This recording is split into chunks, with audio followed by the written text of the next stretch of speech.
Okay, we're good to go. Okay. Which side is plaintiff and defense, just because we have this weird table? Defense is over here. Plaintiff's over here, Your Honor. Okay, let's start with introductions from the plaintiff, and then go to the defense, and then we can get into pre-trial matters. Yes, Your Honor. Good afternoon. My name is Emberlyn St. Hilaire. Today I'm joined by my co-counsels, Mr. Zach Nemeth, Good afternoon. Mr. Carson Hutt, Good afternoon, Your Honor. and Mr. Jimmy Fraley. Good afternoon. Together, we represent the plaintiff, Mr. Eliwan Bully. Good afternoon. Okay, introductions from the defense. Yes, Your Honor, good afternoon. My name is Fadil Adeyata. I'm joined here with my co-counsel, Ms. Melissa McMahon, Good afternoon, Your Honor. and Mr. Bilal Chaudhry. Good afternoon. Together, we represent the defendant in today's case, Ms. Tristan Nichols. Good afternoon, Your Honor. All right, let's hear any pre-trial matters from the plaintiff, and then if we have any remaining for the defense, we can do that as well. Just one, Your Honor. In this jurisdiction, we've already decided Exhibits 1, the prenuptial agreement between both the plaintiff and the defendant, as well as their financial disclosure sheet, are pre-admitted. We just wanted to note that for Your Honor can use it anytime. Okay, and what exhibit numbers are those? Exhibits 1 and 2. Okay, With that, we're set. anything from the defense? Nothing from the defense, Your Honor. We're ready to go. Okay, perfect. Opening from the plaintiff. Yes.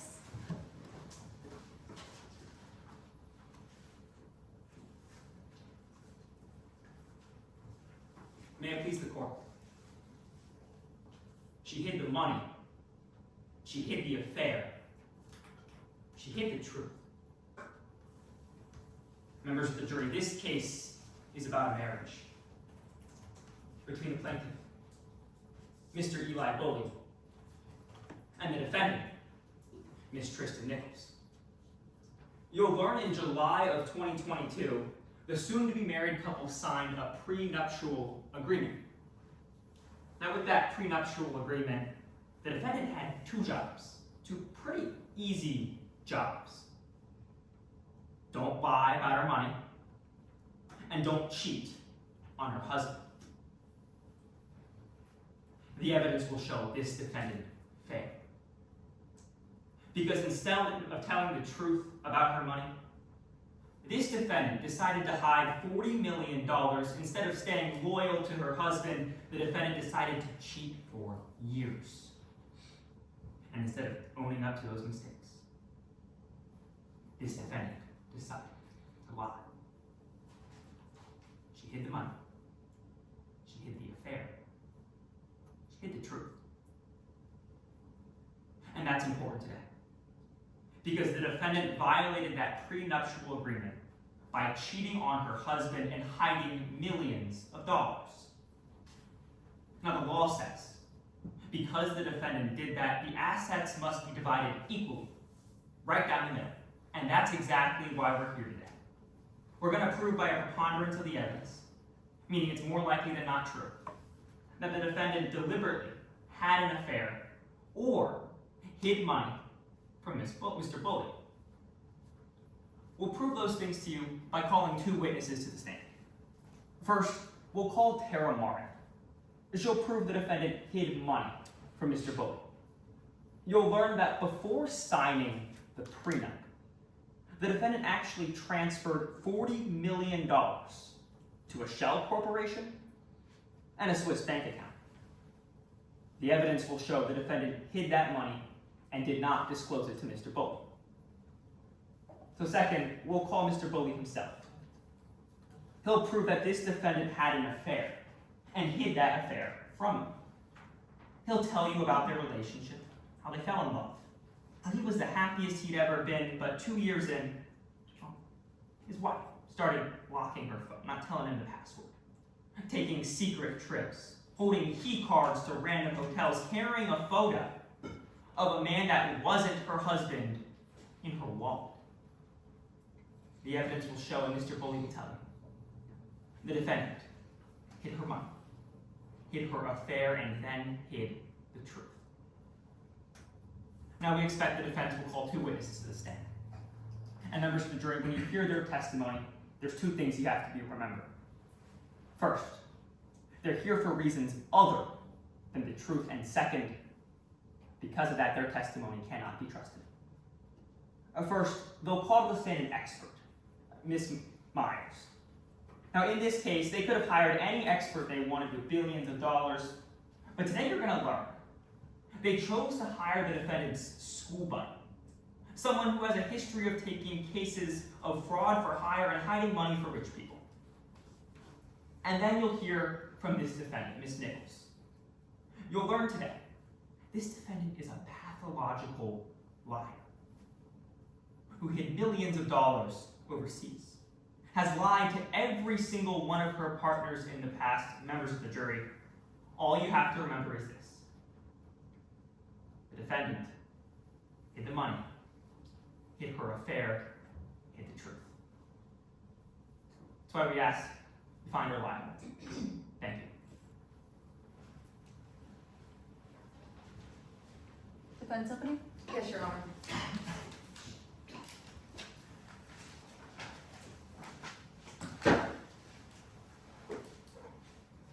May it please the court.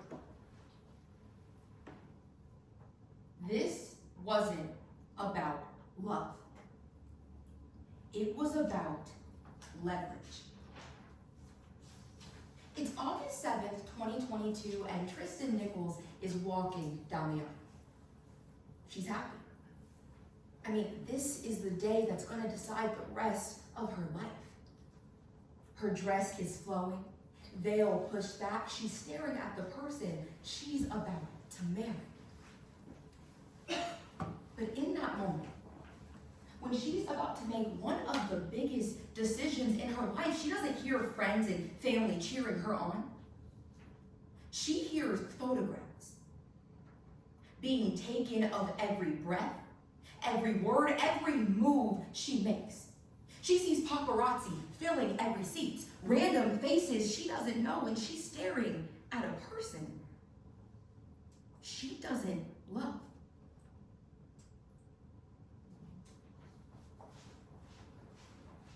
Members of the jury, this is Tristan Nichols. And you'll learn today that she's not your average spouse. She was the sole heir to one of the largest companies in the world, and her parents made her a little ultimatum. If she doesn't settle down, find someone to marry, she's not allowed to take over the company. So as she's saying her vows, putting that ring on her finger, she isn't doing it because she's in love with Eli Bully. She's doing it for her mom, for her dad, for every camera angle in that room. And the man standing on the other side, the man who you'll learn agreed to a contract relationship, who needed her connections to advance his career, was all for playing his part. Because it wasn't about love. It was about leverage. And that matters, members of the jury. Because you'll learn from the plaintiff today that they have a burden to prove to you by a preponderance of the evidence that Ms. Nichols actually did invalidate that prenup because she cheated on her, or that she failed to disclose any financial information to Mr. Bull. Now, we're actually bringing an affirmative defense today that says if you believe that they weren't actually in love, if you believe they weren't together for the love but for the leverage, then members of the jury, that prenup cannot be invalidated on the basis of cheating. If you believe they actually didn't love each other, then that duty Ms. Nichols had to disclose any financial information gets a lot lower.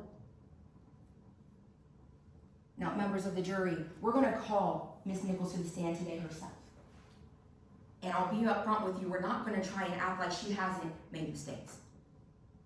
She's going to tell you that she did kiss another woman. She was unfaithful with that one woman, but she'll explain to you, she and Mr. Bully weren't really together. She's going to walk through how every date they had, every kiss they shared was all publicized for the media.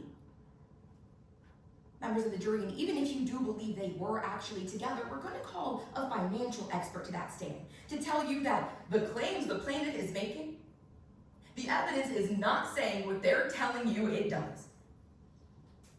You're going to learn today that the witnesses they put on that stand cannot be trusted because they have every reason to lie.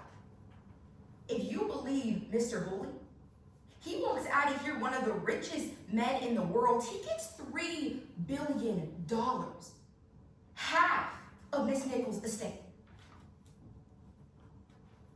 Members of the jury, when they were sharing their vows, sharing their wedding rings, you'll learn they might not have loved each other, but they shared an understanding that this was not about love. It was about leverage. That's why we ask that you find Miss Nichols not lying. Thank you. All right, plaintiff, you want to call your first witness? Yes, Your Honor. The plaintiff calls Tara Mark.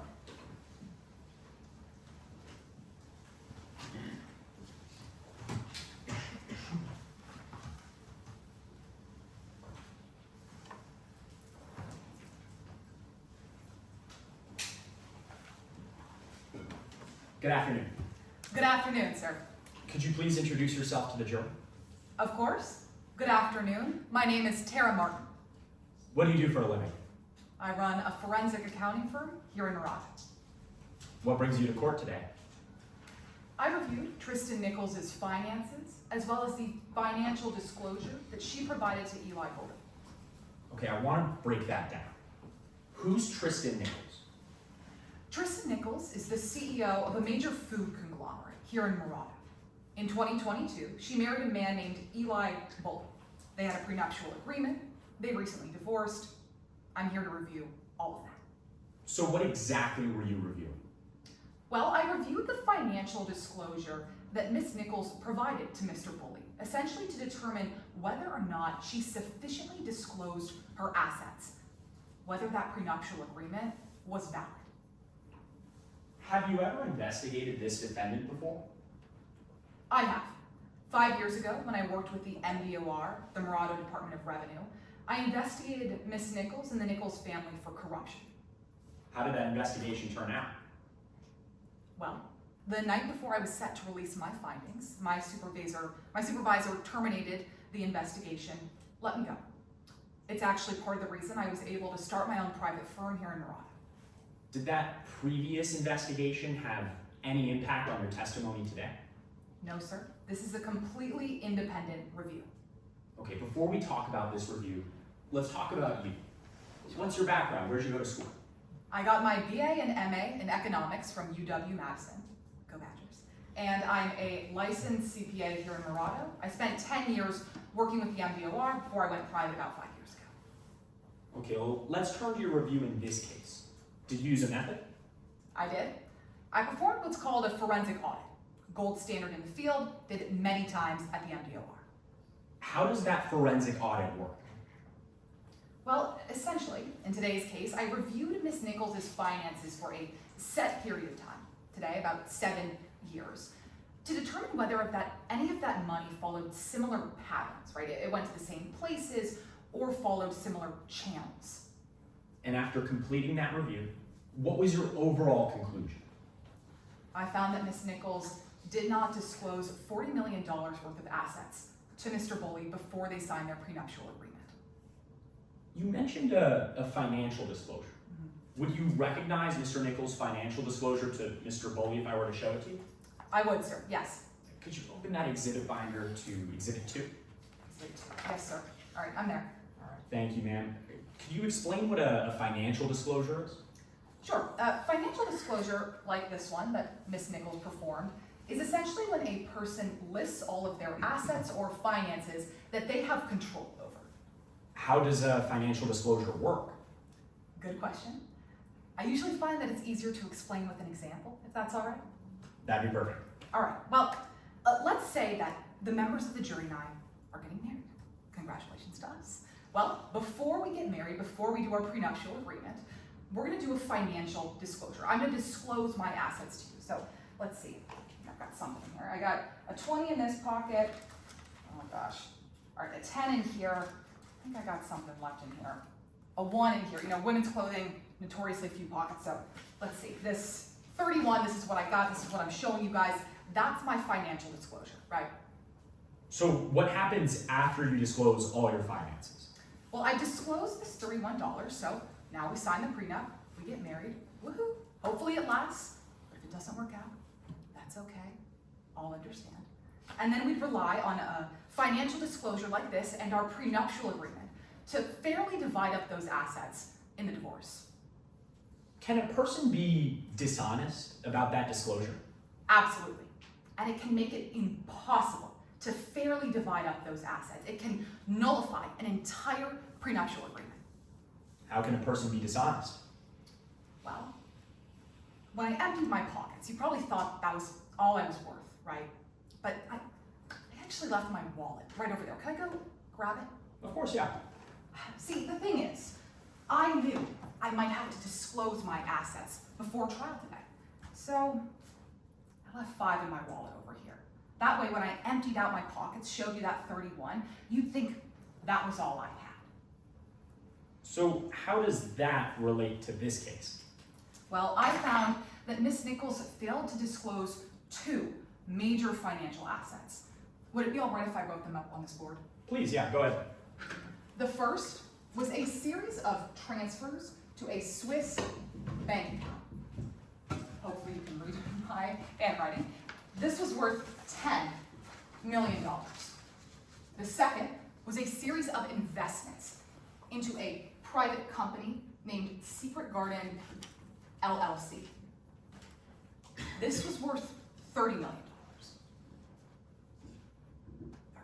Thank you, ma'am. You can take a seat. Thank you, sir. So let's go through these one by one and break them down. Sure. Starting with that Swiss bank. What'd you find there? Well, that Swiss bank account, it was similar to the wallet example I detailed earlier. People use offshore accounts like that because they're easier to hide money. More privacy laws, harder to trace, right? Did he disclose that $10 million in the Swiss bank account? No, Miss Nichols did not disclose that money. Let the record reflect on crossing out Swiss bank account. Should he have disclosed that? Well, if Miss Nichols had control over that asset, then yes. And I found that it's likely she did. After reviewing the timing of the transactions in that account, it matched with what I would expect to see if someone had control over an account like that. What about that other asset, Secret Garden? What'd you find there? Well, I found that Secret Garden operated similar to a shell company used to store wealth. Could you explain to the jury what a shell company is? Sure, I have one more dollar bill left in a pocket for this one. So let's say that I was going to put this dollar bill into a shell company. A shell company, it doesn't actually sell a product or really make or produce anything. It's used purely for storing wealth. It's money disguised as something else, like this little origami shirt. I tried my best. My husband and I are practicing. Tell him I did a good job. So why do you think Secret Garden is a shell company? Well, there were no other financial activity besides investments. And the only person that sat on the board of directors for that company was Miss Nichols' personal assistant. So why does it matter if Miss Nichols invested in a shell company? Because if Miss Nichols had control over that shell company, that $30 million investment, it should have been disclosed. Were you able to determine if she had control over this company? Not definitively. With companies like this, it's specifically hard to find information on them. That's why people use them. However, after reviewing those transactions, comparing them with Miss Nichols' financial history, I determined it was likely that she had control over that account. Was that Secret Garden company included in her financial disclosure? No, sir, it was not. Let the record reflect on crossing out the Secret Garden. Okay, taking all of that into account, what were your overall conclusions in this case? I concluded that Miss Nichols failed to disclose the $10 million worth of transfers in the Swiss bank account and the $30 million worth of investments in the shell company Secret Garden LLC to Mr. Boley ahead of their prenuptial agreement. Thank you, ma'am. Of course, thank you, sir. I have nothing further, and may we preserve the demonstrative? You may. Thank you. Cross-examination? Go ahead.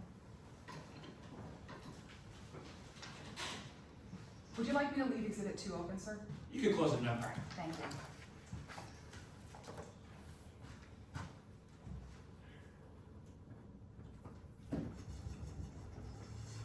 I can move to see you if you like.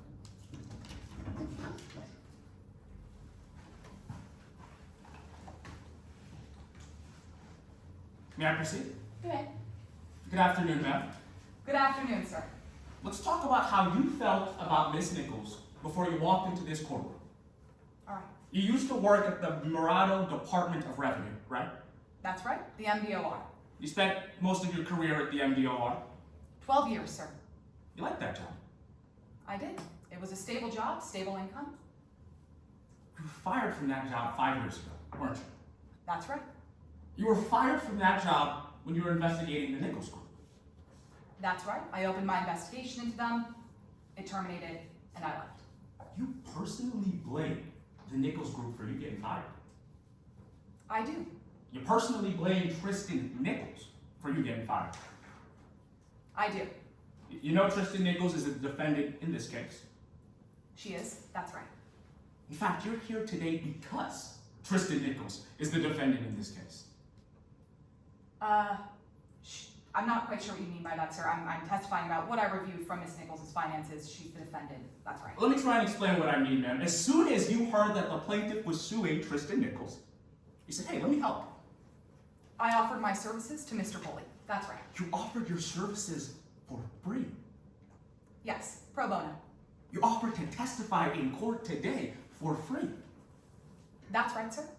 You realized that this trial could be a golden opportunity for a takedown. Sir, that's right. I'm here today to present my findings on what exactly I reviewed from Miss Nichols' finances. That's a yes to my question. This trial, golden opportunity for a takedown. That's right. So let's talk about how you used your golden opportunity. You told us that you did a financial audit in this case, true? Yes. You found $30 million that went to a company called Secret Garden LLC. That's right. The $30 million worth of investments. Secret Garden LLC is a privately held company, right?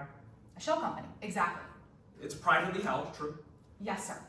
So there was no way for you to know if Miss Nichols had control over that company or not. Not definitively, but I found that it was likely based on reviewing the two financial histories. You're saying it was likely, man, you do not know. Not for certain. You don't know if this $30 million was invested legitimately. I don't know that, sir, but because it came from a private account, it was likely that it was for this shell company, sir. If it was meant for a sort of corporate holding or trust fund, it likely would have come from some kind of corporate account, not Miss Nichols' personal. You're saying it likely could have come from a corporate account, but you know people can invest private funds into companies, right? Absolutely. You know that Miss Nichols, she could have taken some of her personal money, put it into this company. Yes, She could have absolutely. been doing that for a reason other than hiding assets. That's correct. You just don't know if she was. I didn't find that it was likely that she was, sir. You also talked about $10 million sent to a Switzerland bank account, right? Yes, sir. You weren't able to learn anything about that account, were you? Well, I was able to identify the transactions that were going into it. That's why I found out that it was very likely that that account should have been disclosed. You weren't able to learn why that money went to that account. Not definitively, no, sir. You weren't able to say that she put that money into that account to hide her assets. No, that's right. You can't even say that Tristan Nichols herself controls that bank account. I found that it was very likely that she was in control of that account. But you can't say if she did or didn't. Not definitively, sir. That's right. So let's talk about why your testimony today might be limited. You'd agree with me, in your job, it's important to be thorough, true? Absolutely. It's important to collect as much relevant information as you can. Absolutely. When you're doing a financial audit, it's important to follow a trace of good, reliable evidence, true? Absolutely. That's right, sir. Then when you said on direct examination, you said your past with Tristan Nichols had no impact on your testimony today. That's what you said?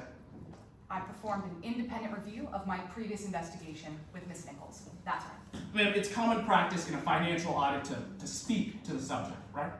Yes. You speak with them, you can learn about their financial practices. Yes. You can learn how they spend their money. Absolutely. You can learn what's important to them. Absolutely. You can ask them whatever questions you want. You didn't do that in this case, did you? No, I did not interview Miss Nichols. That's correct. You chose not to interview Miss Nichols. That's correct. You have never asked her about that money sent to Switzerland. No, sir, I had previously interviewed Miss Nichols for my prior investigation, and I didn't find it helpful. I figured in today's case, it would be a similar situation. We'll get to that in a moment, ma'am, but you never asked her about the money sent to Switzerland. No, sir. Never asked her about the secret garden company. No, sir. You decided, based on your previous experience with Miss Nichols, that talking to her would be a waste of time. My first interview with her left an impression on me all those years back. That's right, sir. That's right, you based what you did in this case off of something that happened over 5 years ago. With regards to that interview, that is correct. Nothing further. Any redirect? Yes, Your Honor, briefly. Okay. Ma'am, did your past with the defendant change what you found in this investigation? No, sir. The two financial investments I found were not impacted in any way by this interview. Those two financial investments I found were purely based off of Miss Nichols' financial activity. Thank you, ma'am. Nothing further, Your Honor. You may step down. Thank you. And defense, you may call your witness.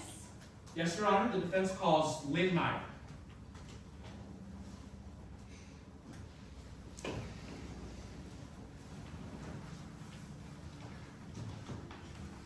Your Honor, before I get started, I'm not going to alter this. I'm just going to turn it around. Is that okay?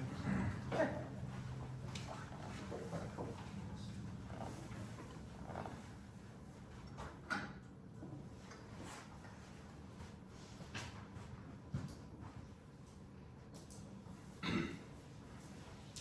May I proceed? You may.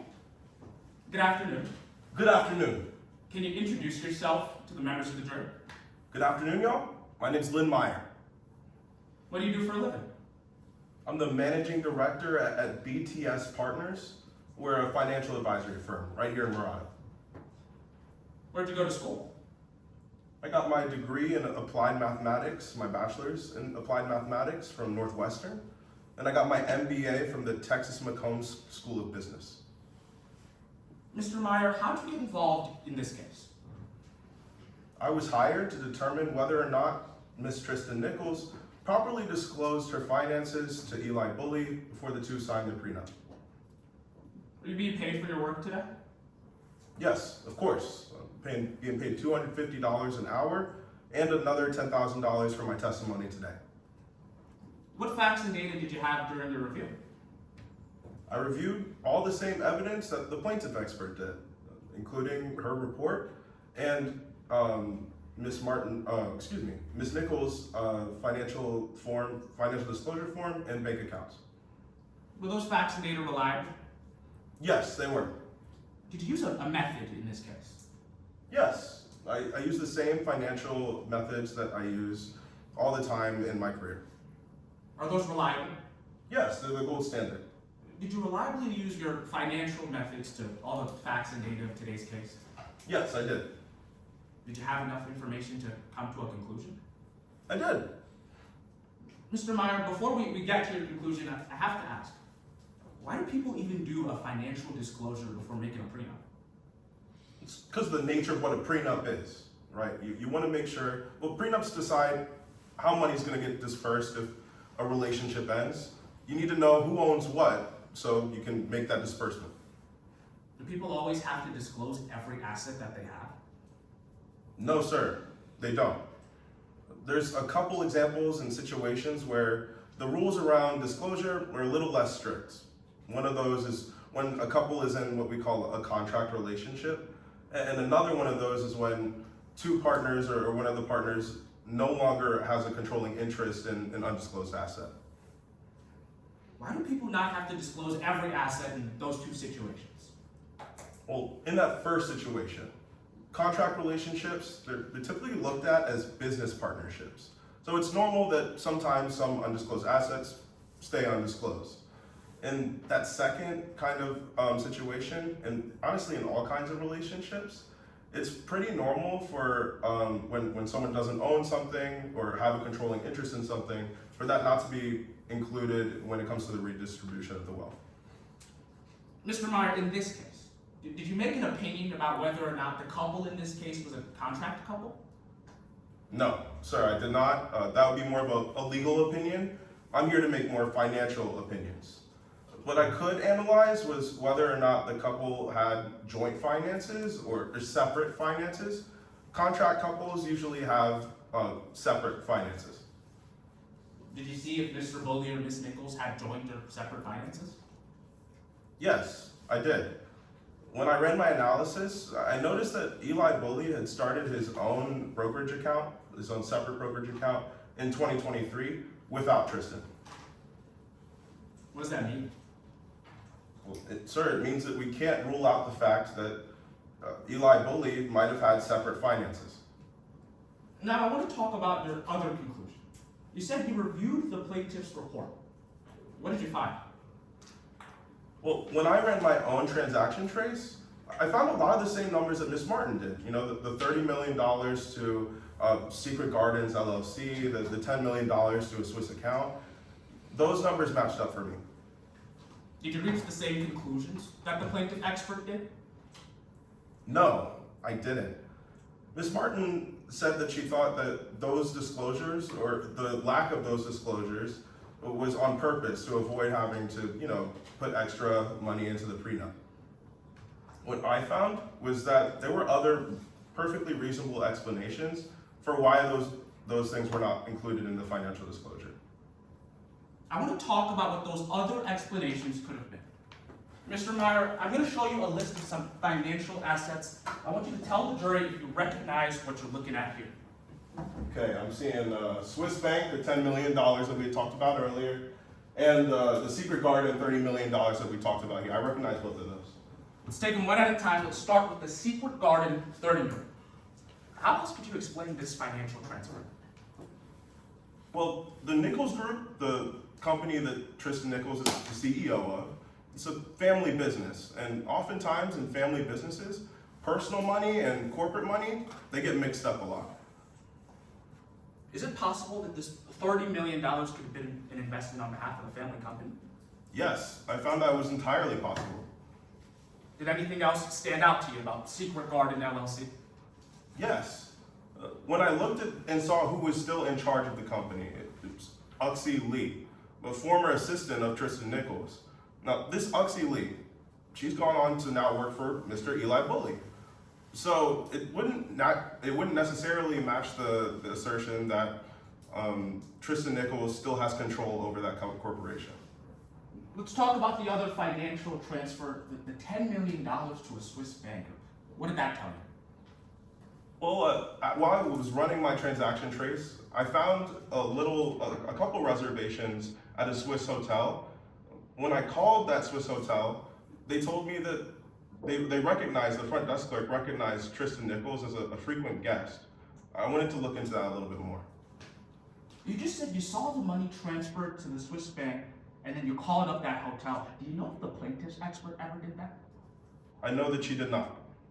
So what did you learn about why Mr. Bully or why Mr. Nichols could have been going to that hotel?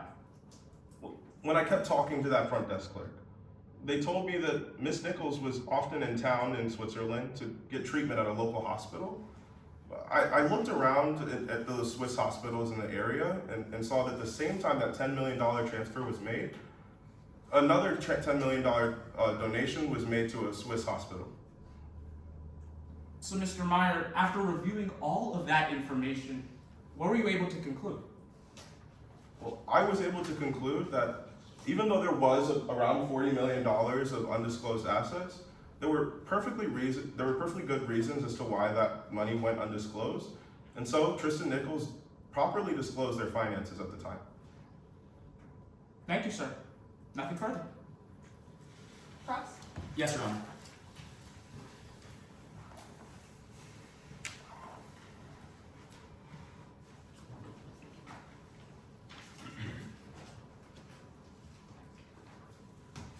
I want to talk about if this jury can trust a word you say. Okay. Because you committed financial fraud before, right?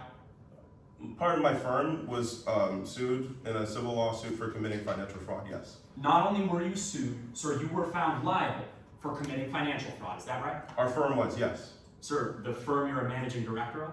Yes. Fraud on behalf of a client, do I have that right? Yes, that's what the lawsuit was over. I've got the definition of fraud right here. That's fraud. Someone knowingly misrepresents the truth to gain a financial advantage. We can agree on that. Yes, I believe that's the Webster's definition of fraud. So let's talk about if you have an incentive to misrepresent the truth today. Because let's be clear, you've never testified as an expert before, right? That's true. This is my first trial testifying as an expert. That's probably why I'm a little bit nervous. You took on this case because this defendant, Miss Nichols, well, she's a close personal friend of yours, right? Yeah, me and Miss Nichols went to boarding school together. I knew her for a little bit, but that didn't impact what I'm saying today. You didn't just know her for a little bit. I mean, you grew up together. Yeah, we went to boarding school together. You were friends at boarding school? Yeah, Had nicknames for each other? yeah. Sir, you started a band together. Do I have that right? Boarding school band, yep. So when you heard about this trial, you said, Tristan, let me help you out. Yeah, we hadn't spoken in a while, and Tristan's a big client, so it would be really great if we could land her for the firm, and I went to go make the connection. That's right. She didn't reach out to you. No, I heard that she was having some issues with this case, and I wanted to see if we could help out with the analysis, see if we could find anything. You went and reached out to her to ask to testify. Do I have that right? You have that exactly right, sir. That's what we did. Sir, your relationship with this defendant is not the only reason you got involved, right? What do you mean, sir? Well, like you said, there's a little something in it for you, right? What do you mean, sir? You want to become her financial advisor when this trial's done. Oh yeah. She's a great client. She has a lot of money, which is great for a financial advisory firm. She's a great client because she owns a multi-billion-dollar company, right? Yeah, I think any financial advisory firm would love to have Tristan Nichols as a client. Landing her as a client, it would set you up pretty for life. Those are your words, right? Yeah, that's true. So this trial, it's kind of like an audition, right? I wouldn't describe this as an audition. Well, you think that if this trial goes well, it'll get you one step closer to landing her as a client. Oh, I definitely think that. Well, let's talk about what you said to make that happen. You told us that if this was a contract marriage, she would have a lower duty to disclose her assets. Do I have that right? Yes, you do. But you didn't find evidence that this was a contract marriage, did you? I found evidence that said we couldn't rule out that this was a contract marriage. Not only that, you found evidence of the opposite. That's true. You found evidence that this was a contract marriage. That's right. Or sorry, it was not a contract marriage. That's also right. Let's be clear. We can agree that in contract marriages, it's not normal for parties to share bank accounts, right? That's true. The couple had a joint account, but when I looked into it, I saw that Eli Bully had opened that brokerage account in 2023 that I had talked about, and that account was without Tristan. So that's a yes to my question. You found evidence they were using a joint bank account? Yes, that's true. I want to talk about your conclusions in this case a little bit. Now, you're telling us it's possible that these investments, they were on behalf of a company, right? Yes, that's true. And that means you wouldn't have to disclose them? Yes, if it's not within the control or an asset is no longer in the control of one of the parties involved in the prenup, there's a lower bar for disclosure, yes. Okay, well, you know the evidence, it contradicts that conclusion, right? I don't think the evidence does contradict that conclusion. Hold on, sir. You saw the defendant transfer $30 million to Secret Garden, right? Yes, And you know there was a valuation of Secret Garden at the exact same time, right? yes, that's true. And that company, it was valued at $30 million, right? Yeah, that doesn't contradict what I'm saying. What I'm saying is that because the Nichols Group is a family business, that investment might have been made on behalf of the Nichols Group, and just because the investment was made and now the company is valued at $30 million, the same amount of the investment, definitely does not mean what you're saying. Yeah. We'll get to that in a moment, but if the defendant put in $30 million and the company gets valued at $30 million, sir, no one else is investing. Yeah, but that doesn't mean that it wasn't an investment, sir. Well, sir, you can't tell this jury that there was a different co-owner of that investment, was there? No, Elsie Lee, the assistant or former assistant of Tristan Nichols, was on the board at the time and is still on the board today. Okay, well, let's talk about what you told us a moment ago, that this could have been on behalf of a corporate account. Now, normally when businesses make investments, they report it on a balance sheet, right? That's true. But you couldn't show a balance sheet where the Nichols Group listed this as an investment? No, I couldn't. You didn't find meeting minutes where the investment got proposed? No, I did not find that. You didn't speak to any executives that said, oh yeah, we propose putting $30 million in this company, could you? No, I didn't hear anyone say anything like that. You're aware of the Nichols Group. It's a multi-billion-dollar company, right? That's right. One of the biggest food conglomerates in the world. That's right. It's one of the most successful family businesses. And you're telling us that one of the most successful family businesses in the world authorized a $30 million investment while leaving no paper trail? Yes, I am. The fact is, sir, Secret Garden LLC, it is not a real company. I wouldn't be able to tell you that, sir. Sir, you can't tell us what they do. No, sir, I can't. Can't tell us what they sell. No. Can't tell us how many people work for them. No, I cannot. Can't tell us who works for them. No. Sir, you cannot deny. The evidence is consistent with the defendant hiding money in a shell company. No, I can't. Thank you, sir. I have nothing further. Any redirect? Yes, Your Honor.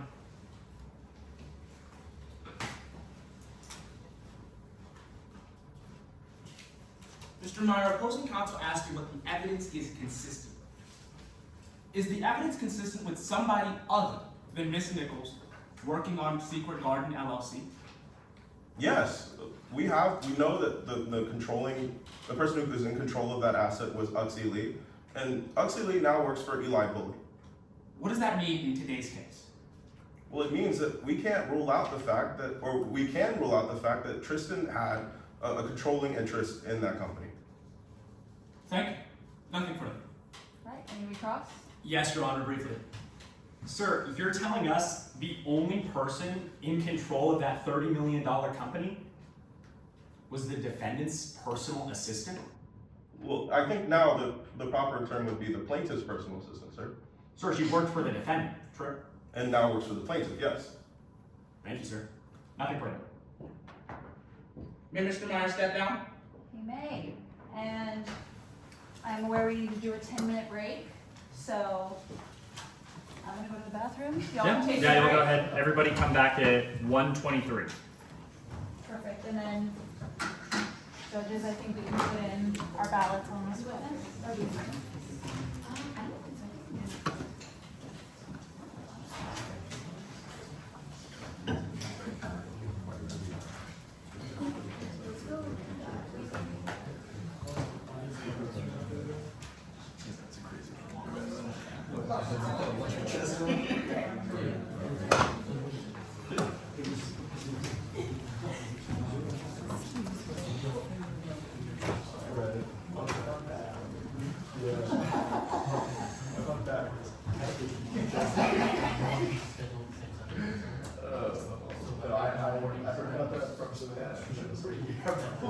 Imagine Chelsea's like here, and then like I'm like here and Dolph is there. Okay, and that's where it's just like across the table. And then like I went back and forth, and then it's just like you want to like go from back and forth yourself. No, I heard it when I was like, have you considered that there's stuff that I can't tell you? That's first of all, that shit is not jesting. Well, it's not like it's like a liability. Here's what. All those. We had a great conversation. I've watched this happen. Totally politics. But I didn't really feel like he was doing things. And I'm like, yeah, that just basically just kind of like reorienting. Right. And Jesse's a fantastic politician. No. It's hard. Like we had ours before that, so ours was chill. And then I heard that and I was like, that's crazy because like we were just all just right. we didn't care. We were just having a good time. And then when I hear that, I'm like, how bad is that to make Dean Chesney get like like that's kind of a little crazy to me. Oh, I didn't think about it. I got to see it, so I'm pretty. No, I mean that's good. First embarrassment, but I would have been. I enjoy it. Secondhand enjoy that. You say I was in. No, I would have. No. One more time. Well, you could have brought that up. No, I mean, it's just, because what was it like, I have friends that were fired after a law. Yeah. It's like, he definitely couldn't disclose anything about that. No. There's no way he'd be able to disclose. No. And the kid had to have done that. No, all the people who were, paying on the Palestine side of things, or Josie and that group. Right. He was like, what's the guy from Dune? He signed whatever they were calling him. They were calling him that. That's so crazy. I didn't know Josie was big on that. No. She won't even read it. Look at this. Do you know Emily Kim? So she's also at the OAGCS. So last week we had a conference in San Antonio. So we all went and stayed at a hotel over there. She got me free McDonald's. It's right across the street. We have like $40 for Are you eating a Big Mac or something? No. I think I had a shake or something. Yeah. So it's like I come from the pool and we had a thing. I was like, shit, I need me a That's girl cool. or something. What do you do? It was at the hotel. Oh, that's We're in San sick. Antonio for a week. Oh, that's sick. It was great. $40 per diem. We went to classy places like Yeah. our first cabin. This breakfast plans? Oh yeah, I do that. Yeah. It smells like sewage. Yeah. The river is not to take care of. I love the river walk though. I I do use it too. the whole time. It's like same reason I love New Orleans, for example. It's just like you're not going because it smells good. No. But you're not gonna smell anything in New Orleans. That's not. No. You're gonna lose your sense of smell. Right. No, I love. Bad places. I forget what it's called. It's like an hour, maybe 45 minutes out of New Orleans. It's fun too. You go from Mardi Gras? No, and I wanted my but I brought me. You're Yeah. here for your 3L year. That was, I remember you were talking to Bianca about her planning right now. Yeah. The last time I saw you. Which I think I should read. Because the time is all. I think it's why I applied for the law. What year are They you had in? I'm gonna be a junior. But I need to be free at some point. If I'm free, I'll be off. Yeah, it's so funny though, cause like, I had told Chris about this, but like, we had like, our team had beef whenever we were, like, our We were undergrad team, like, staying at like the riverfront. Jonathan's older brother Colin, Yeah. me and Chris had beef. It's so funny, cause now I'm like there's like a time, we literally, hey! My favorite jokes was like, during tryouts, we had like a chat going, and we were like, oh, this is reminds me of what I told Chris this time. But Just said, he was like, oh, this reminds me of Chris Ruiz. And then Just said, he meant to say Colin's mortal enemy, but he said Colin's mortal enema. And he said it like in the middle of a traffic, and so we were laughing. I was like, oh shit, I didn't. But like, luckily the person was doing their witness bit, and they were like making jokes, so I was like, whenever I told Chris that, I was like, Colin's mortal enema is like something that like consistently makes me laugh. And it's so funny because like Chris and Colin were talking about my wedding, and they were like, it's crazy how we beefed in undergrad mock, and it was the least serious thing. That sounds like a bad time. It's like constant. Yeah. The concept of Colin Frederick speaking with everyone was like, It's, oh no, It's so Colin, funny. Colin I've never was, seen him come back around. Colin was just like he, because there was a battle where like we were going against Baylor in the finals. Yeah. I was like, my Baylor, my director, Sorry. and I was like, can we get non-Baylor? honestly, No, you can't. You're not getting non-Baylor people to Waco. Like, Yeah, I was gonna all of the say, jokes. you want non-Baylor people who also live here. Also, Baylor judges don't even have to like all of the jokes. yeah. So like, they know what they're doing. But it was just so funny to me that I And I was totally old enough to take kids out of because school. I was like in my brain, I was like, Yeah, I was like, Colin's mortal enema. That's so funny. No, it's like you're like yeah. delusional and like you're so I'm gonna have to ban I think the It's a front office was. Yarn of those are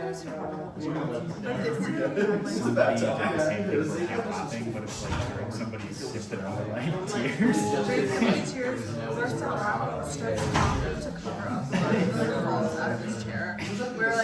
And he wasn't supposed to be in that room, but he split up rooms. Like came into this room, like every single one. The girl who was trying out email and text us about travel like that experience. That's so fair. I mean, like, luckily our children were in this, but it was, I mean,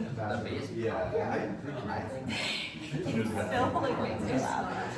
It's, I just remember the last round of tryouts that I ever did. It was like me, Heather, and Colin all had to really, even though we were three captains, because we were all going to meet the LSU game, and we were like, because I'm not going to get And Heather was like, had her leg broken, so she was in a little scooter, and we were like pushing through the crowd with Heather. For some reason, it was me at the front, even though like, it was my husband and Colin. My husband was like a bigger guy, and Colin was a giant. And I was at the front, and I was like, I've been to a concert, and how to get through this crowd. And I was like, oh my god, tryouts were always so I remember my goal back more than I remember my tryout. Just because, like, I mean, it was. It's my I don't recognize it. I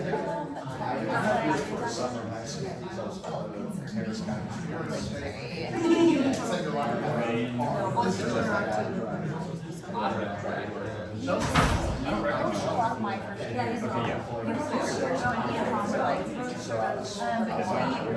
year. They were like friends, and he's no,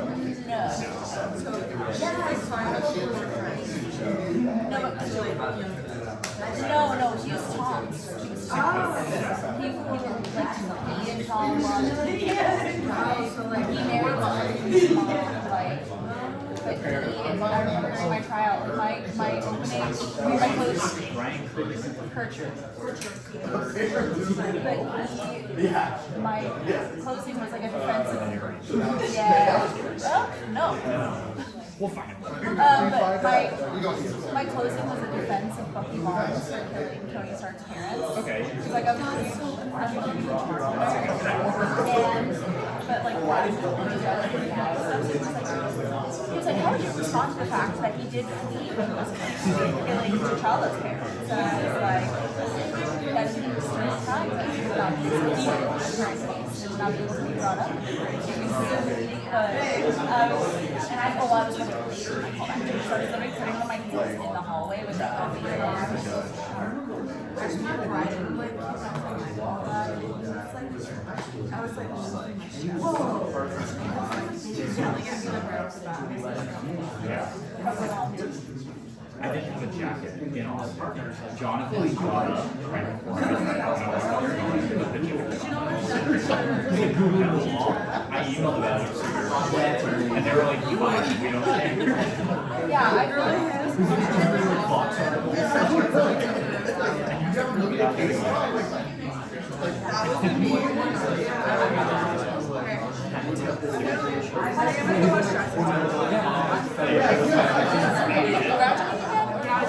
Oh my god. I'm done. I'm free. I'm working in Dallas for a year. Oh nice, where in Dallas? I'm at the U.S. in Dallas. It'll be fun. It'll be a good time. My friends, I have two friends in the UK and my best friend. One's trying to move to Travis County. They're both doing domestic violence there. Yeah, and then I think major crimes. You'll learn a lot. It's gonna be great. It's like I haven't started. I probably won't start until like October because the background check is like, Oh, I'm sure. How much time we got? Okay. We got all our judges? We got everyone we need? Yeah, we're ready. Okay. Does the plaintiff want to call their next witness? Yes, Your Honor. The plaintiff calls Mr. Bully to stand.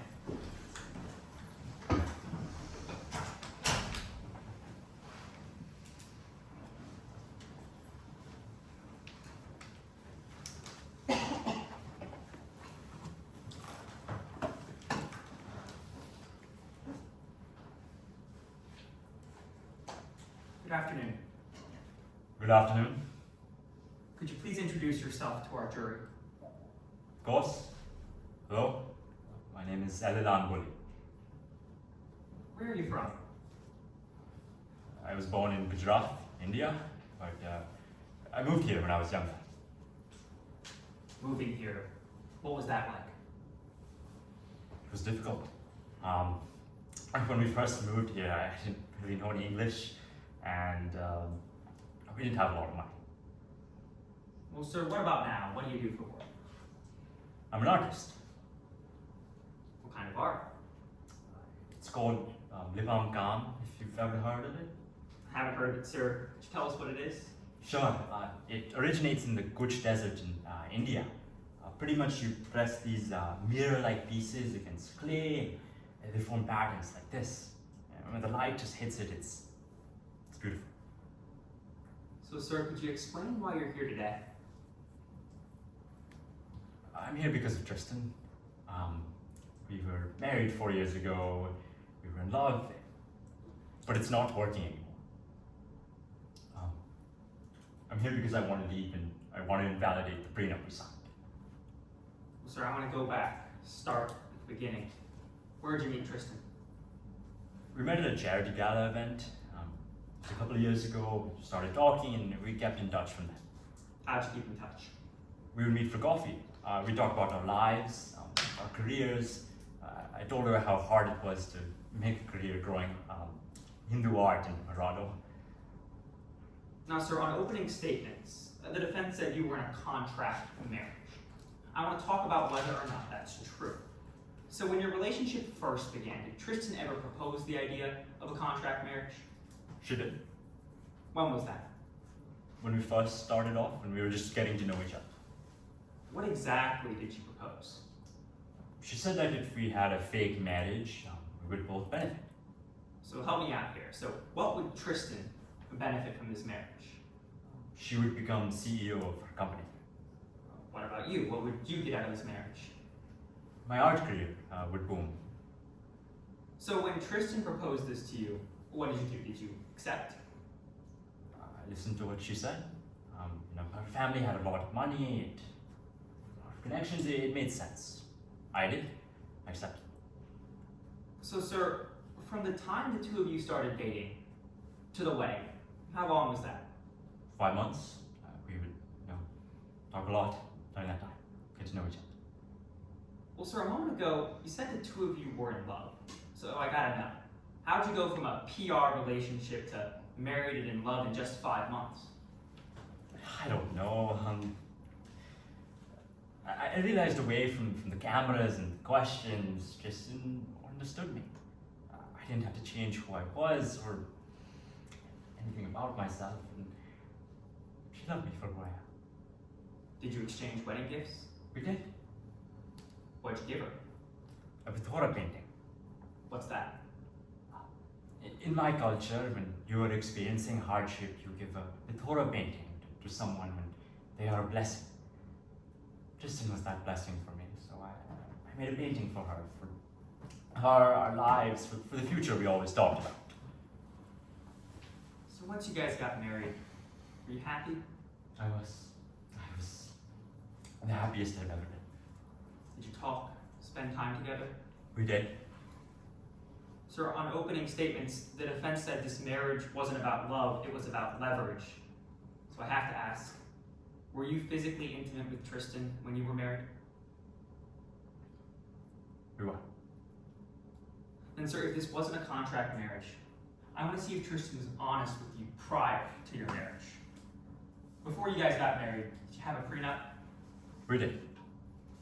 Were you here earlier when Kara Martin talked about that prenup? Yeah, I was. Were you here when she said Miss Nichols had to disclose all of her assets before you got married? I heard that. Well, sir, I want to walk through exactly what she told us. I'm showing the jury the demonstrative used by the plaintiff exhibit. Sir, Swiss bank account, secret garden. Do you know about either of these things? I had heard about some sort of secret garden from Tristan's assistant in passing, but Swiss bank account? No, I never heard anything like that. Were either of these two items on that financial disclosure form you signed? No, they weren't. Did Tristan ever tell you about the account or the Swiss garden company? No.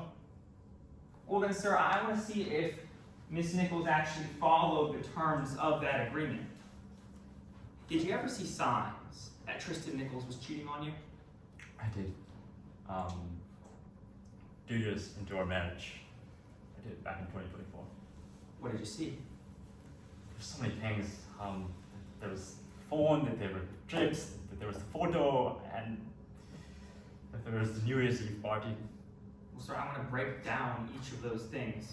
What did you notice about Tristan's phone? She would just lock her phone. She couldn't give the password to it. Before, had you been able to access her phone? Yes, I would. But now it was like she was gone on trips. She just refused to tell me the password, and even when we were together, she would just refuse. So, sir, what about those trips? What was going on? She would just go. Did you say where she was going? No, she wouldn't tell me where she was going. I didn't know where she was. Sir, you mentioned a photo. What was that about? I found a photo in Tristan's wallet. So, sir, a photo of you in Tristan's wallet, what's the problem with that? The problem was that it wasn't a photo of me. Sir, is this the photo you found in Tristan's wallet? That's it. The plaintiff moves Exhibit 6, MA into evidence. Any objections? No objection, Your Honor. It's admitted. Sir, who is this person? That's Gail Melky, Tristan's ex-boyfriend. How did you feel when you saw this photo of Gail Melky in your wife's wallet? I felt like an idiot. I mean, I should have known from the phone, from my trips. I should have known better. Sir, you said your final straw was New Year's Eve. What does that mean? I heard a rumor that Tristan kissed somebody else on New Year's Eve. When you heard that, what did you do? I was shocked. I mean, I couldn't believe it. I had to see for myself if it was true, so I went through Tristan's stuff and I found a key card Sir, what was that key card to? to a hotel. Were you and Tristan staying in a hotel? No, we weren't. So, sir, when you found out Tristan was cheating on you, what did you do? I left. I couldn't do it anymore. I left. I filed for divorce. Thank you, sir. Nothing further. Cross? Yes, Your Honor.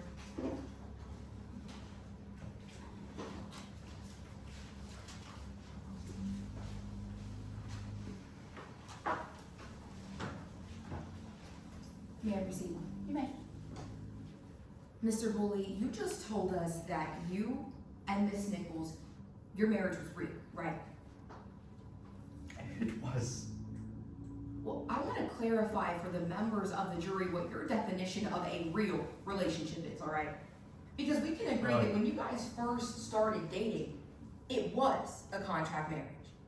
Right, that's how it started. Right, you were not with her because you were in love. In the beginning, right. You were not with her because you had feelings. In the beginning, no. Your relationship was fake. That's how it started. You were with her because it benefited the both of you. Yeah, it was her idea. You used her connections for your art career, right? Yeah, that's what she had suggested. Sir, for 7 months, even your dates were for show. Right? Your wedding was for appearances. Right. Sir, your wedding lasted 7 days. Yeah, it was a week long. Right, and it wasn't just mom and pops and a few close friends. It was a worldwide event. Yeah, I've never been anything like that. Sir, you used the publicity for that wedding for your career. I did. But it's your story today that by the time you guys walked down the aisle, you were in a real relationship, right? That's your testimony. I realized that. Yeah, absolutely. I was in love with her. I want to show you something. If you could flip to Exhibit 5 in that binder right in front of you. And then, Your Honors, I believe there should be one in here also. Let me know when you're there, sir. I'm there now. Sir, that's a pros and cons list that you wrote, right? Right, this was the pro and cons list of moving in together before we got married. Does it look changed or altered at all? No. Your Honor, at this time we move Exhibit 5 into evidence. Any objections? No objections. Sir, this is the pros and cons list that you wrote about your marriage with Miss Nichols, right? It was about moving in together before we got married. Hold on, sir. This was dated a month before your wedding, right? Right, July 1st. So you're saying that a paper that is a month before your wedding has the word prenup on it wasn't about your marriage? No, I mean, it was deciding whether we should move in together before we got married. Well, it wasn't just deciding if you should live together. On that paper, under the pros list, it says financial stability, right? Right, we were deciding to move into a bigger city. Right. It meant more financial stability. Better galleries, that's what's there. Yeah, bigger cities like New York, they have the best galleries. Sir, when you're making a pros and cons list about moving in with your wife, you're not saying things like, oh, we get to spend all our time together. No, that's right there. More time to paint in my own studio. It was pretty much moving in together is what I listed. Exactly, you're not saying more time with her, you're saying more time to paint.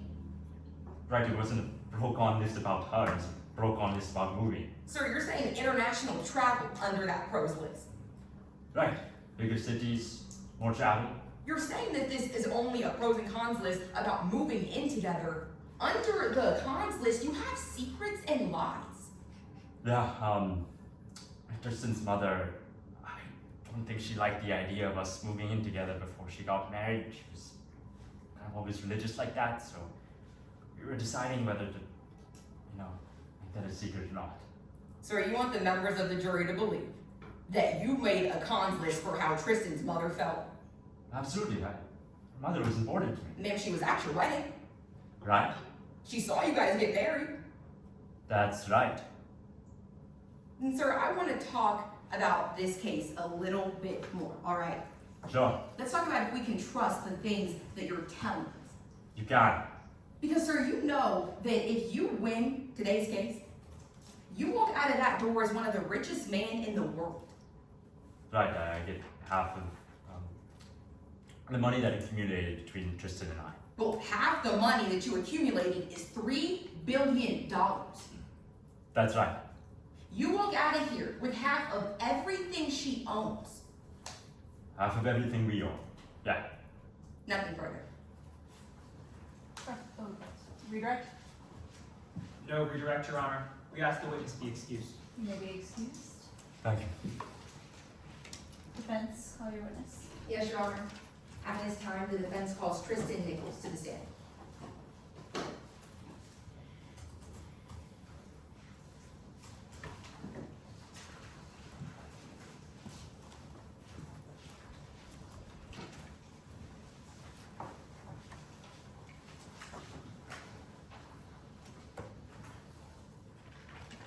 May I begin? You may. Could you please introduce yourself to the members of the jury? Sure. Good afternoon. My name is Tristan Nichols. What do you do for work, ma'am? I work at my family's company, the Nichols Group. I've worked there for a few years now. Did you always want to work for your family's company? No. No, not at all, actually. That was supposed to be my older brother, Adam. He was the star student, perfect grade, star athlete, all the above. He was the one that was meant to run the place. Well, ma'am, if he was older, does he work there too? No. We lost him when he was in college. He was killed in a drunk driving accident. After that, I kind of spiraled out of control. Losing him and then gaining all that responsibility that was on him, I was kind of lost for a while. I started ruining my own life. Did things ever change? Yeah. When I was in high school, my mom ended up in the hospital for a health scare. She was fine, but I remember sitting there next to her bed and thinking how unprepared I was for anything. Take care of her, take care of the company, all of it. So it was then that I realized I needed to grow up. Ms. Nichols, now that we know a little bit more about you, I want to talk about how you're involved in this case. Sure. Could you explain that to the members of the jury? Yeah. Eli and I, we had a business agreement. Got married because it benefited the both of us, but he's suing me, claiming that we were in love, that it was a real marriage. Well, let's start at the very beginning. How did you guys meet? We met at this charity gala my family was hosting. We met, talked about art for a bit, and that was it. We parted ways. So did you ever see him after that? Yeah, I happened to run into him the next week, recognized him, we kept talking, and we became pretty good friends. That's all it was. Ms. Nichols, I have to ask, how did friendship turn into marriage? It was my mom. See, I put her through so much when I was younger that I think she just had this idea in her mind still. She told me that I wouldn't be allowed to take over the company unless I settled down and I got married first. Did you ever tell Mr. Bully about your mom's ultimatum? Yeah. Of course. He suggested that we fake date. He said he needed the connections, he needed to meet with museums, things that my family could provide, and I needed to show my mom I could settle down. So we agreed to fake date. Ms. Nichols, I want to give you the chance to respond to some of the things the plaintiff has been saying. Have you been here throughout today's trial? Yeah, I have. Were you here for opening statements? Yes, ma'am. Did you hear them talk about how you were hiding money? Yeah, I heard them say that. Did you? No, I didn't. And then why did you not disclose whatever assets they were saying you didn't to Ms. Bully? My lawyer said I didn't need to. It wasn't Objection. a real marriage. Response. Yeah. Your Honor, this isn't being used for the truth value of any statement. It's being used for effect on the listener. Why the witness on the stand, as they're saying, didn't concede these assets to Ms. Bully. It's effect on the listener. May I respond, Your Honor? You may. In their opening statement, they said that legally, if this were to be a contract marriage, then this witness would not have the duty of disclosing these funds. They're absolutely using what the lawyers said for the truth of the matter asserted. They're trying to show that you didn't have a duty to disclose those funds. It's hearsay, it's not admissible. Response to that. I'm going to sustain the objection. Oh, motion to strike the witness's answer. Yes. Yes, Your Honor. Ms. Nichols, why did you not disclose that money? I thought I didn't need to. I really didn't. We weren't in a real marriage. It wasn't a real prenup. All the above. I thought I didn't have to. Then I want to talk more about how your relationship actually was. Was your relationship ever romantic? No. It was for the cameras, for the internet. I mean, I cared about Eli. I did. He's one of my closest friends, but I had publicists writing my Instagram captions. It wasn't like that. Ma'am, did you hear Mr. Bully say that you two had been physically intimate? Yeah, I did. Is that true? No, we only ever kissed the one time at our wedding in front of 1,000 people. We had never done anything like that. I don't know why you would say that. Did it stay like that even after you guys were married? Yeah, for me it did. But after after we got married, Eli, he started acting different. Started acting possessive. He'd do it in front of my friends and in front of my employees. I'd tell him to stop. Don't touch my arm like that. Don't put your hand on my back. But he would just snap at me every time.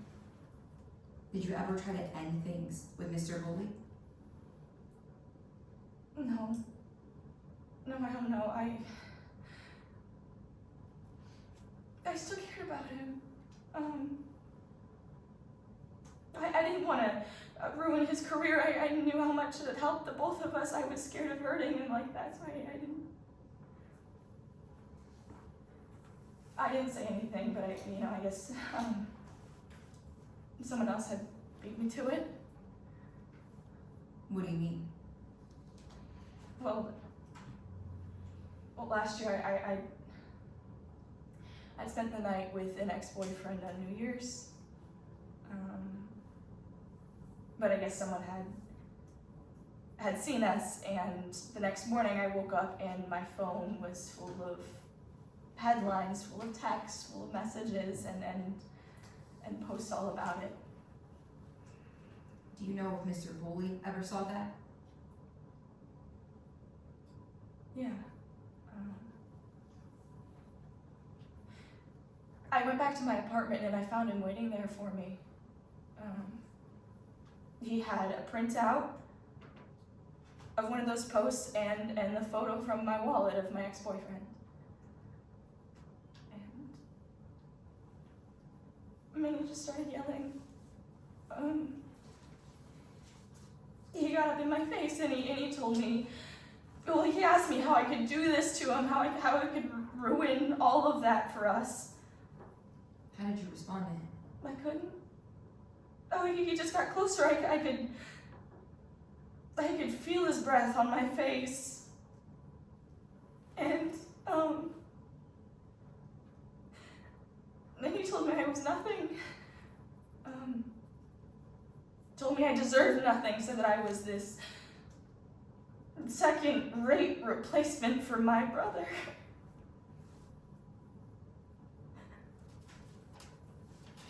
And how did you react?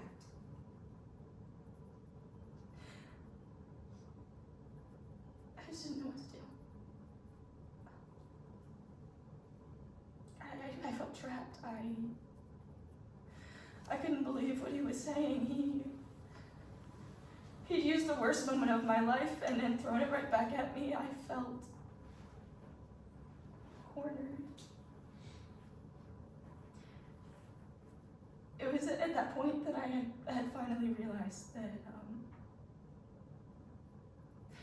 no amount of protecting outlooks, protecting what it looks like, was worth staying up in that relationship.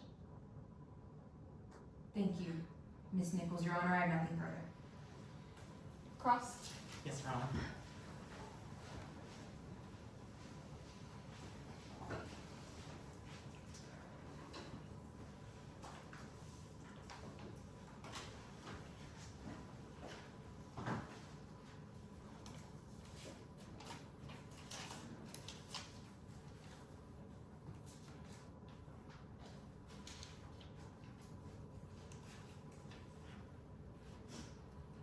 Are you an honest person, Miss Nichols?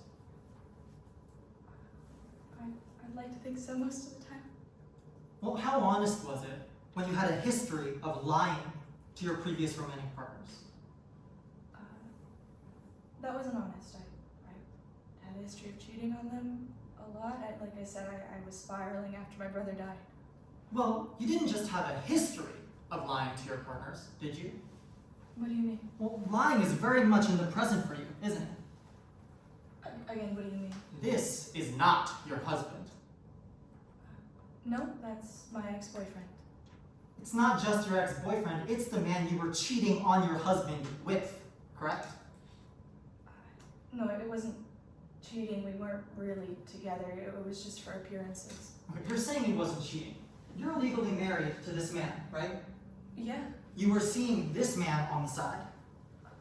I was. You hid it from your legal husband. Yeah, he never really asked about it. Okay, so you were just cheating on him and not telling him, right? No, it was an open relationship. We were sleeping with other people. Well, let's talk about if you're hiding any money from us today. You've got a lot of it, right? Sure, I do. Now, you know that you are legally required to disclose all of your assets in this financial document, right? Yeah, I was supposed to show my assets. It was a real marriage. In trial today, you heard about this company called Secret Garden LLC, right? I did? And you know what this is because you founded the company. Yeah, I did, alongside my assistant at the time. Okay, you admit that you intentionally excluded Secret Garden LLC from your disclosure form. Yeah, I didn't think I was supposed to include it. Well, you're the owner of the company. I'm one of them. Okay, you're saying you're only a part owner, right? Sure, I founded it along with my assistant at the time. Okay, so you're saying your assistant was another one of the owners of the company and that's why you didn't disclose it, right?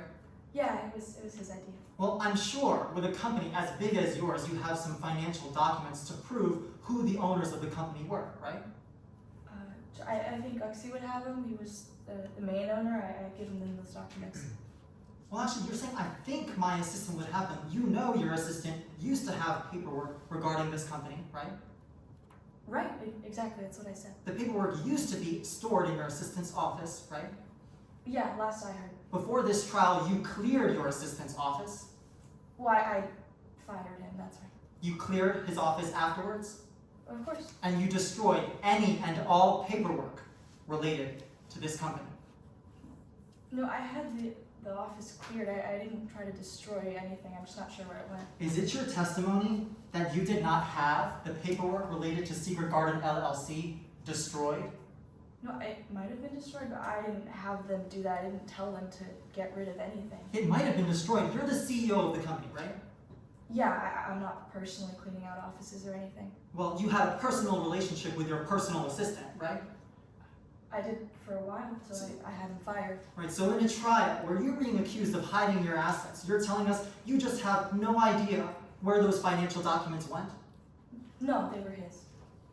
I didn't ask if they were his. I asked if you know where they went. You know you had them destroyed, right? No, again, to clarify, I didn't have them destroyed. I don't know where they went after that office was cleared out. Okay, so of course, Ms. Nichols, you deny these accusations that you were hiding any funds, right? Yes, sir. I didn't intentionally try to hide anything. Right, and you had an expert witness testify to that effect, right? Right, he more so said there's other explanations as to where these things were. Right, now you're a billionaire. Well, the company is about that big. I'm just a part owner in it. Well, you have a lot of money, yes? Sure, I do. You have enough money to hire the best experts in the world, the best experts money can buy. I could. You went with this guy? Yeah, I did. I honestly wasn't really worried about it. I didn't hide anything. You weren't worried about the fact that this expert has never testified as an expert before in a trial? No, because I didn't hide anything. You weren't worried about the fact that this expert was found liable for financial fraud in a case where you're being accused of hiding financial assets? No, because I think it was something different. It said something about it being about for taxes, I think. Let's get to the truth here. You hired this man because he's your close buddy from school. Yeah, he is. You know, the truth is you're not above bending the rules to win this lawsuit, are you? What do you mean? Well, I'll tell you what I mean. Now, I've got your deposition right here. So tell me if these are your words. Wouldn't you say that you would do anything to win this lawsuit? Sure. No further questions? May I redirect? No redirect, Your Honor. I just asked Ms. Nichols be able to step down. She may. Okay. Judges, I think we've got to fill out our ballots and then wait for the all clear. If I'm correct. You are?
was looking at it.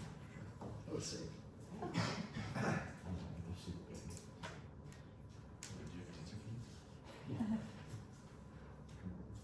The answer is C.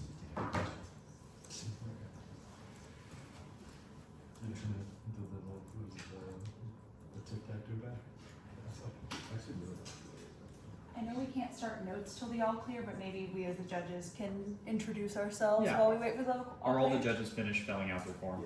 Yeah. Yep. Okay, hi everyone. We're just gonna introduce ourselves until we get the all clear for notes. My name is Tanner Sheaf.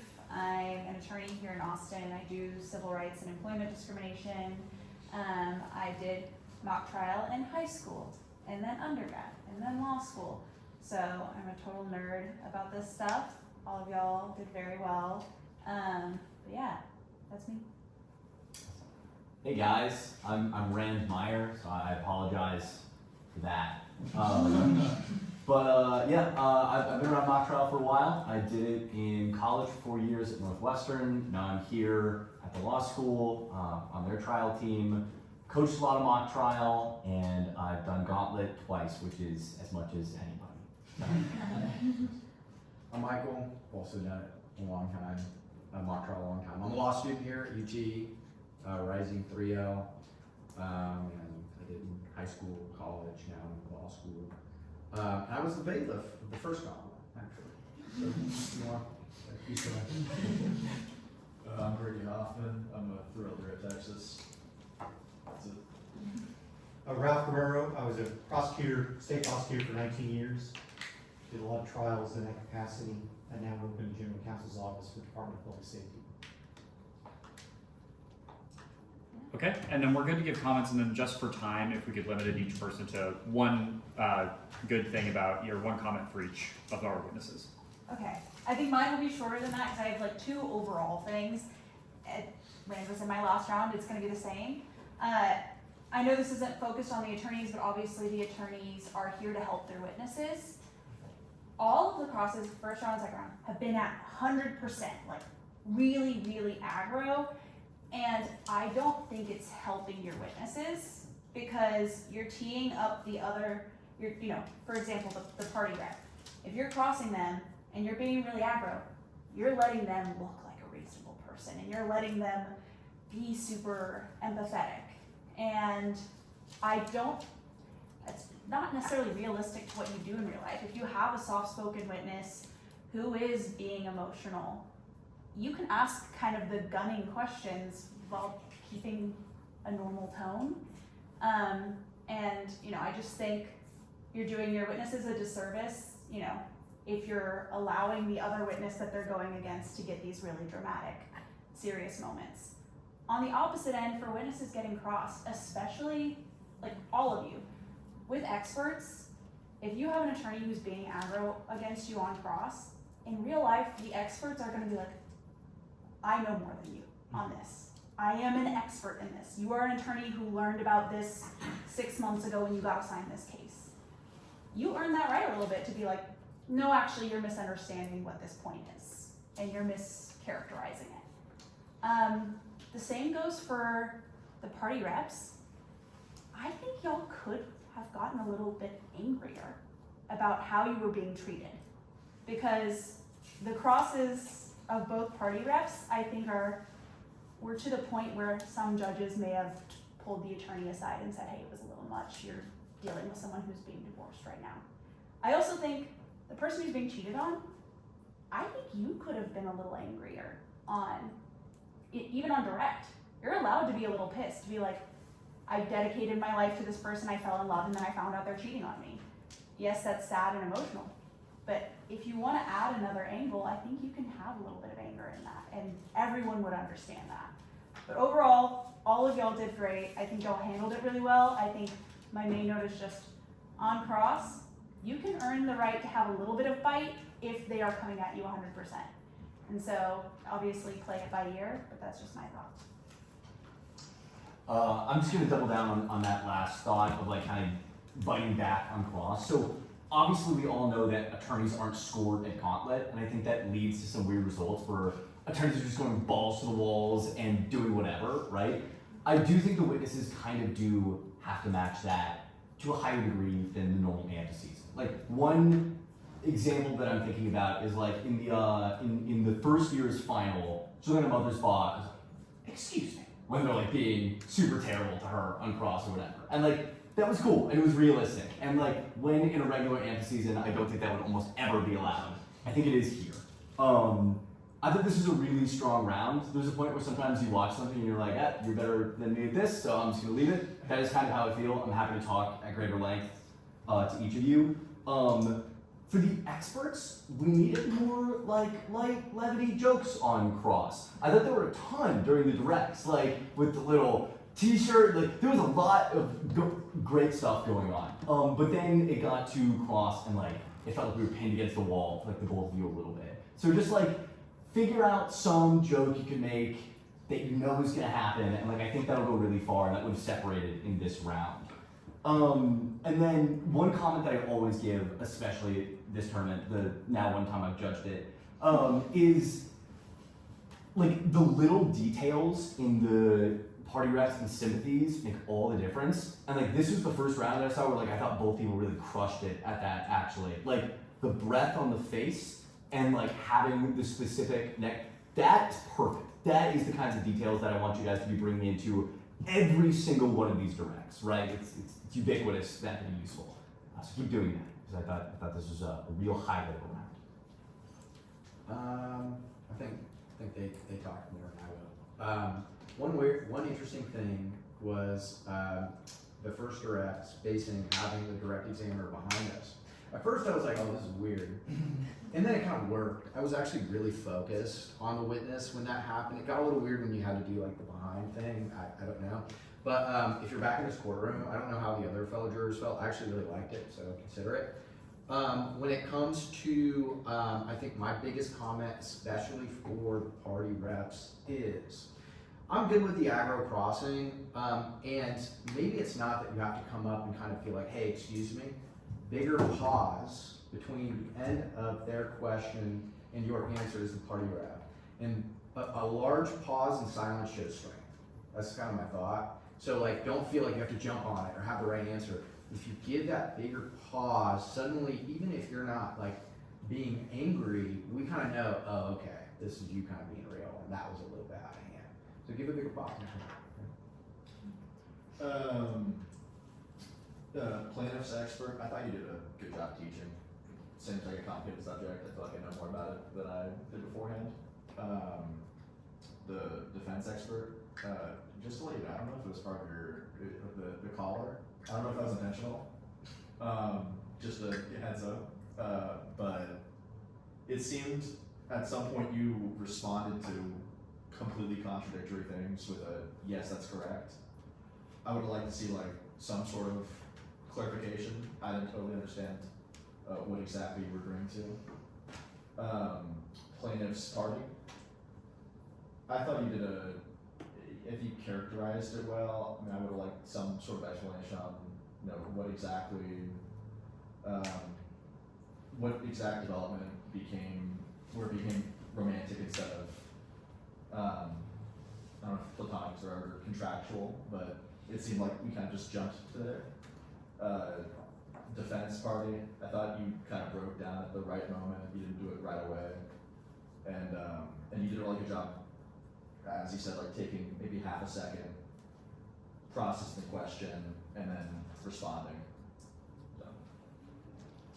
In the mock experience and in the real life experience, your cases are always going to have strengths and weaknesses. The best advocates understand their strengths, but embrace the weaknesses and find a way to tell the story in a compelling manner, understanding those weaknesses. Always remember, you gain credibility when you don't hide from the things they're going to find out. And a lot of you guys did some of that, but always know that that's an important part of being an effective advocate. Good job, keep